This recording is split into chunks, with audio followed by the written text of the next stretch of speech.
What is up, everybody? Welcome back to another video. In today's video, we are back with another episode of Lions Latest, going to the latest Detroit Lions news. And today, we have a few things to dive into on the news side. From Dan Campbell talking about expectations for the upcoming draft, Frank Ragnow's future, and Amon-Ra St. Brown getting that bag. So let's get it started. Welcome, everybody, to the video. Glad you guys are here. And yes, we are back with another episode of Lions Latest. I do apologize if I sound kind of weird. Been feeling kind of whack these last couple of days. But we're pushing through it, man. And we got some news today. I wasn't really expecting this. I hopefully will have in some form my big board that I was telling you guys that we were going to do. But because of just how I've been feeling, putting that together has been kind of a disaster. So with that, hopefully some sort of version of what I'm talking about will be out today. At very least, it'll be just me ranking by position.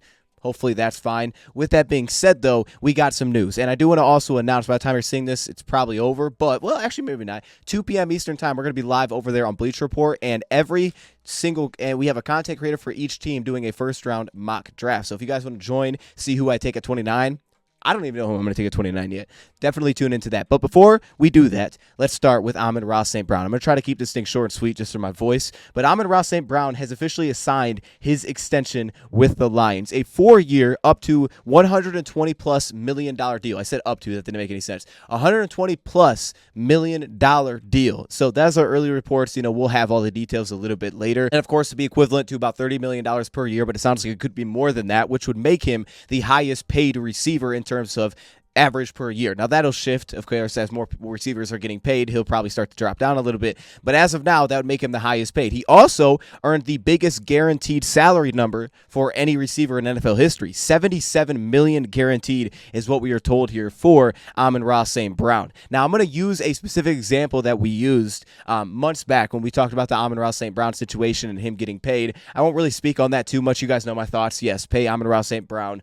You got to pay that guy, right? I mean, if there's earning the contract and you want to pay your guys, you can't not pay this guy. I mean, you could try to make a case for maybe, financially, if you really hit on your draft, nah, you had to pay this guy, and he's not just a slot receiver. This guy is a number one receiver in a slot receiver's body because he plays wide in certain games. Chargers always comes to mind. You could put him out one-on-one in a wide corner. You could put him in a slot. The clutchness is there. He's excellent after the catch, right? I mean, there's so many plays where he catches it for 5 yards, picks up 15. How did he do that? It's a surprise whenever he drops the football. And then, of course, the versatility as a blocker. So you pay this guy, all right, especially from all the makeup that we know of, right? So always looking for is the right kind of person.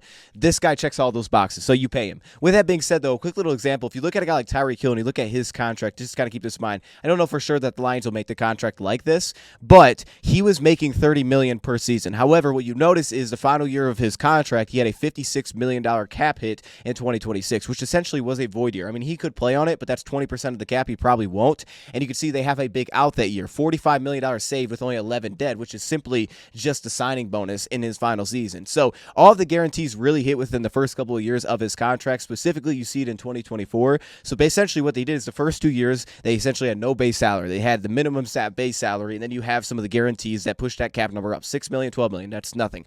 But in 2024, that's going to jump because now you have that becoming fully guaranteed if he's on the roster for a certain day. We saw a similar situation to Cam Sutton, and that's where the cap number is going to jump, $31 million. You also don't really have an out that year. So you have that 1 year, which is pretty hefty. Then beyond that, you start to get into the territory of, okay, we can get out of this deal. Now, 2025 still not ideal. Obviously, the cap percentage is higher, but those are all projections because we don't know where the salary cap's going to go. But most teams do this because they expect the salary cap's going to continue to rise. And if it rises at a higher rate than what their projections are, he'll be even a lower percentage of the cap, right? If the cap number is high enough, he could actually potentially have a lower percent of the cap that he's taking up at $34 million than $31 million from the year before, depending on how high those numbers jump. And I just assume that's going to keep jumping. I think we're going to get teams in other countries and stuff like this. The salary cap is going crazy, and it will continue, I believe. So that's just an interesting way to look at it because instead of it saying $25 million per year, it essentially says 30, and a lot of that has to do with the final year that they hit of his contract. So, you hear those big numbers, but it's not going to look like we're paying him $30 million per year. It'll be something creative like that because that's what the Lions do. And then, of course, it's all about timing, right? You can pay guys, but it's about the timing. When does his contract hit versus everybody else's? So Lions will figure that side out, and we'll get the details a little bit later. All right, the other things I quickly want to touch on here about the draft. First off, Frank Ragnow.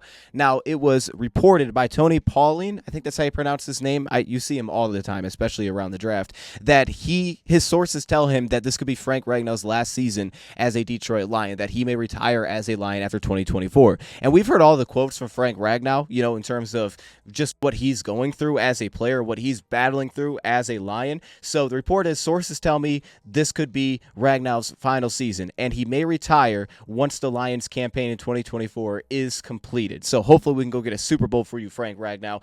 If that is going to be the case, he does have 2 years left on his contract. He also told Dave Burkett this a little while ago: it really takes a toll on you, so I need to find a way to get back to Frank, and I don't regret any of this at all, but it weighs on you. Figure everything out to make sure that I'm feeling good, not only for me, the football player, but for me to be the best husband and father and everything with that as well. So I think this is legitimately possible. I mean, we see it every year on the injury report. The guy's listed with like 4 things, and then he plays. It's like he's not practicing, but he plays. Frank Ragnow's an absolute animal. All right, we love Frank Ragnow.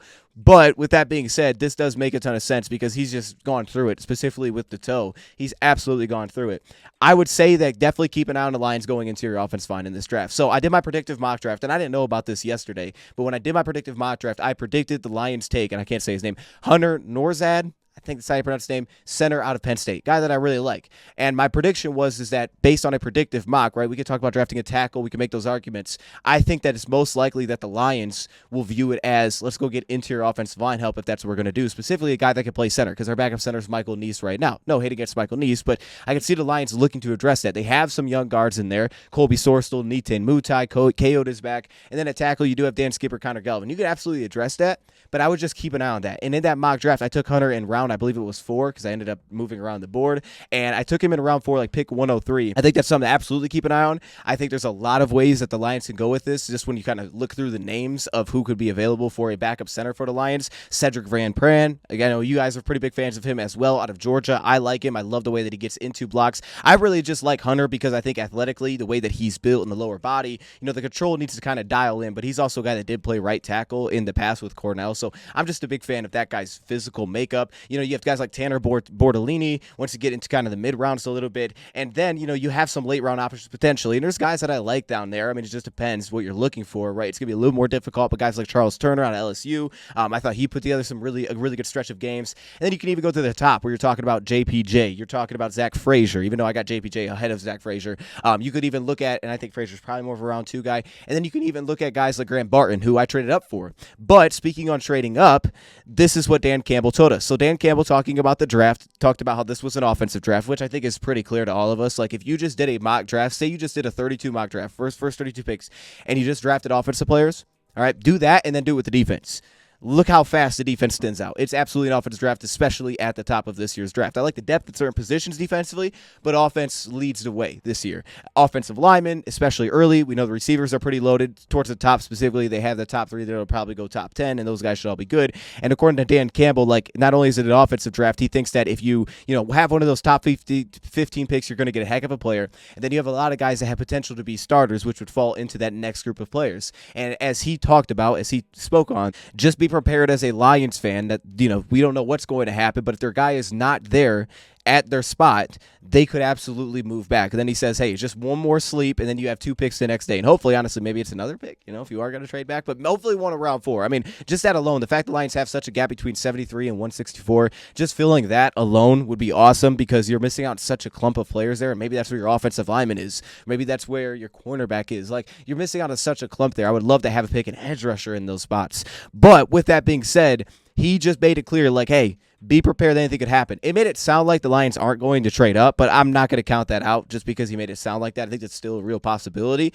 but I do think that definitely now trading back is more likely. Again, our predictive mock, I had us trading out because I just think if you can acquire a pick in round 4 specifically, it'd be awesome to kind of close that gap a little bit. That'd be ideal. Just get a little more ammunition for Brad Holmes. And if you have a lot of guys similarly ranked, it doesn't hurt you to move back a few spots, even if that is early day 2. Then essentially you'd have 3 picks because you move back, unless you got rid of those mid-round picks, you'd actually have 3 picks. So it's going to be even more fun on day 2. I'm absolutely down with it. I don't think that it should matter that it's in Detroit. I understand how, that'd be like, oh, dang, we waited all this time and no pick. I just like the draft in general, so I'm cool with it. But I do think that this is a spot where it makes a ton of sense to move out. I definitely would not be surprised if the Lions move out at this spot, and if they could do it, I think in a long run, it could make a ton of sense for the Lions. So just keep an eye on that. Not saying that's what's going to happen, but that's what Dan Campbell spoke on. So we're going to leave it right there, man. Let me know your thoughts in the comments below. Tune in and check us out on Bleacher Report. I got to stop talking. My stomach's starting to hurt, and we out. Have a great day. I don't know why I said